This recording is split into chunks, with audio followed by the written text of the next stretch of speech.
इंसान की छोटी छोटी खुशियाँ ही जीने का सहारा बनती हैं, वरना इन इच्छाओं का क्या। ये तो पल पल बदलती हैं। जय माता दी दोस्तों।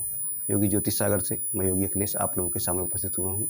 आज हम चंद्रमा अगर कुंडली में आपके दूसरे भाव में है तो किस तरह प्रभावित करती हैं आपके जीवन को, और उनका प्रभाव आपके ऊपर कितना अच्छा पड़ता है, इसके बारे में हम जानेंगे। और अगर बुरा पड़ता है तो उसके क्या उपाय होंगे, ये भी हम जानेंगे। तो दोस्तों, बहुत ही अच्छा ग्रह है चंद्रमा, जिसे माता का कारक भी माना जाता है और इनसे माँ का सुख भी देखा जाता है। अगर चंद्रमा शुभ भाव में है और अच्छी स्थिति में है कुंडली में, तो माता का सुख भी जातक को प्राप्त होता है। अगर वहीं कहीं पीड़ित हों या केतु या राहु या पाप ग्रह के साथ हों तो माता के सुख में कमी भी होती है और मन भी व्यक्ति का दूषित रहता है। तो दोस्तों, मन के हारे हार और मन के जीते जीत होता है, जो कि चंद्रमा का प्रभाव होता है। व्यक्ति कितना भी कार्य करना चाहे, अगर मन उसका साथ नहीं दे रहा है तो उसे असफलता ही मिलेगी। तो दोस्तों, मन का साथ देना बहुत ज़रूरी होता है। अगर आप मन से खुशी होकर कोई कार्य करेंगे तो कार्य आप जल्दी ही पूरा कर लेंगे और उसमें सफलता के ज़्यादा चांस हो जाते हैं।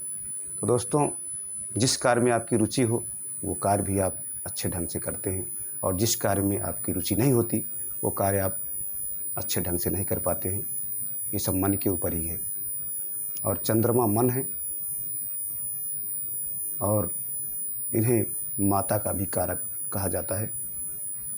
तो दोस्तों, वाहन का भी कारक इन्हें बताया गया है, तो इनसे वाहन माता का सुख भी आपको प्राप्त होता है। अगर आपकी कुंडली में ये अच्छे स्थान पे हैं और अच्छी डिग्री में है, अच्छे अंश में है चंद्रमा, तो दोस्तों चंद्रमा का बली होना कुंडली में बहुत ही आवश्यक है। और चंद्रमा अगर राहु से या किसी अन्य पापी ग्रह से पीड़ित हैं तो इसका प्रभाव जीवन में आपको देखने का ज़रूर मिलेगा। तो दोस्तों, आज हम कुंडली के दूसरे भाव में चंद्रमा अगर हों तो कैसा प्रभाव निकलकर आपके जीवन पर पड़ता है, उसकी हम चर्चा करने जा रहे हैं। आपकी जन्म पत्रिका के दूसरे खाने में चंद्रमा है तो यह आपके भाग्य को जगाता है। धन संपदा से संपन्न रहेंगे। आपको बहन का सुख नहीं मिले ऐसा संभव होता है। आपके वंश की वृद्धि होगी।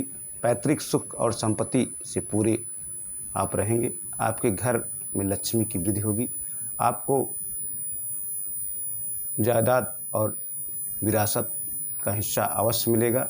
आपकी वृद्धावस्था में चंद्रमा का शुभ फल अवश्य प्राप्त होगा। सफ़ेद घोड़े को पालने से किसी बुजुर्ग बुढ़िया की सेवा से मैदान के जंग में हार नहीं होगी। आप सफल प्रेमी होंगे। आपको भाई का सुख अवश्य मिलेगा। आपके मकान के मुख्य द्वार के 24 कदम पर कुआं होना शुभ होगा। आपके छत पर पानी की टंकी रखना बुढ़ापे के लिए शुभ कारक होगा। आप धनवान और उच्च अधिकारी बनेंगे। आपके ससुराल की माली हालत शुभ होगी और लंबी उम्र वालों को 25 और 34 वर्ष की आयु में गरीबी का सामना करना पड़ सकता है। आप दुनियावी प्रेम संबंधों के कारण बर्बाद हो सकते हैं। तो दोस्तों, आप दुनियादारी या प्रेम संबंधों के कारण बर्बाद भी हो सकते हैं अगर आपके दूसरे खाने में चंद्रमा है तो। और 25 और 34 की उम्र में आपको गरीबी का सामना भी करना पड़ सकता है। तो दोस्तों, कुछ बुरा प्रभाव भी है इसमें दूसरे खाने में अगर चंद्रमा है तो, और ज़्यादातर अच्छे प्रभाव ही हैं क्योंकि इसमें भाई का सुख भी मिलता है और इसमें धन की भी कमी नहीं होती है जातक को, और ज़मीन जायदाद या विरासत में धन भी प्राप्त करता है। तो दोस्तों, अगर बुरा प्रभाव है चंद्रमा का आपके जीवन में, अगर आपके दूसरे भाव में चंद्रमा है आपके लग्न में, तो आप उपाय भी कर सकते हैं जो मैं बताने जा रहा हूँ। लाल किताब के अनुसार है ये। घर के मंदिर में शिवलिंग और मूर्तियाँ, घंटियाँ व शंख न रखें। माता से आशीर्वाद प्राप्त कर चावल व चांदी माँ से लेकर साथ रखें। और तीसरा उपाय है माँ का आशीर्वाद अवश्य लें कहीं जाने से पहले। पलंग में चांदी की कीलें लगवाएं चारों कोनों पे।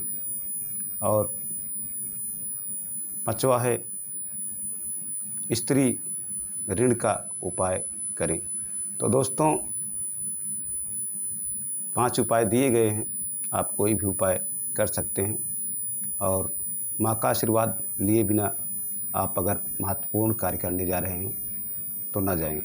माँ का आशीर्वाद लेकर ज़रूर जाएं, आपका कार्य सफल होगा, क्योंकि चंद्रमा को माता का कारक भी कहा गया है।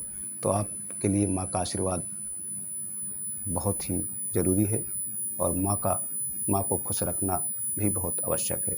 तो दोस्तों, माता से आशीर्वाद प्राप्त करेंगे अगर आप, तो आपके हर कार्य में सफलता आपको मिलेगी और आप दिन ब दिन उन्नति करते जाएंगे। तो दोस्तों, माता से आशीर्वाद प्राप्त कर चावल और चांदी माँ से लेकर अपने साथ अगर रखेंगे तो आपको बहुत ही जल्दी सफलता मिलने के चांस रहते हैं।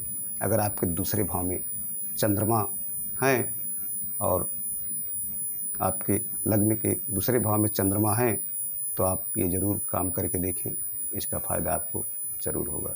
तो ये कुंडली में बताया गया उपाय है, वो भी लाल किताब के अनुसार है।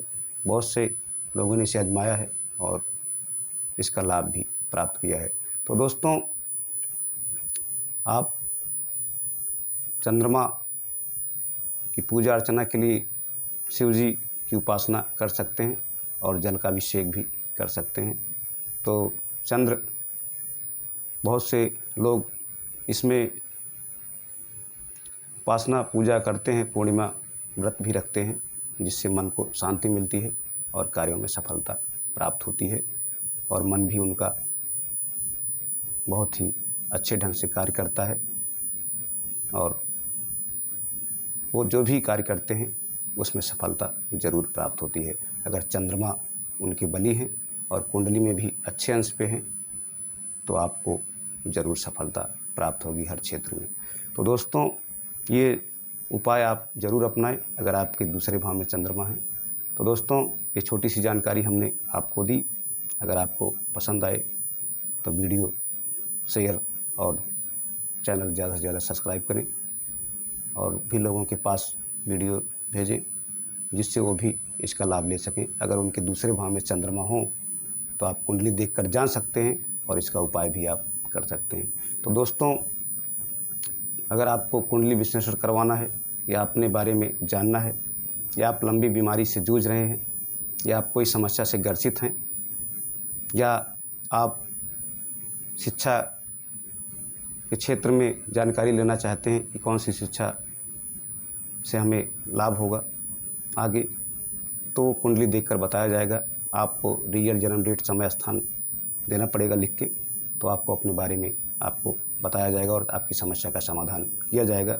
अगर आपकी जिज्ञासा है तो आप लिखकर भेज सकते हैं कमेंट बॉक्स के माध्यम से या फ़ोन कॉल के माध्यम से बात करके जान सकते हैं अपने बारे में। तो दोस्तों, इसी के साथ आप हमें इजाज़त दें। जय माता दी, जय हिंद।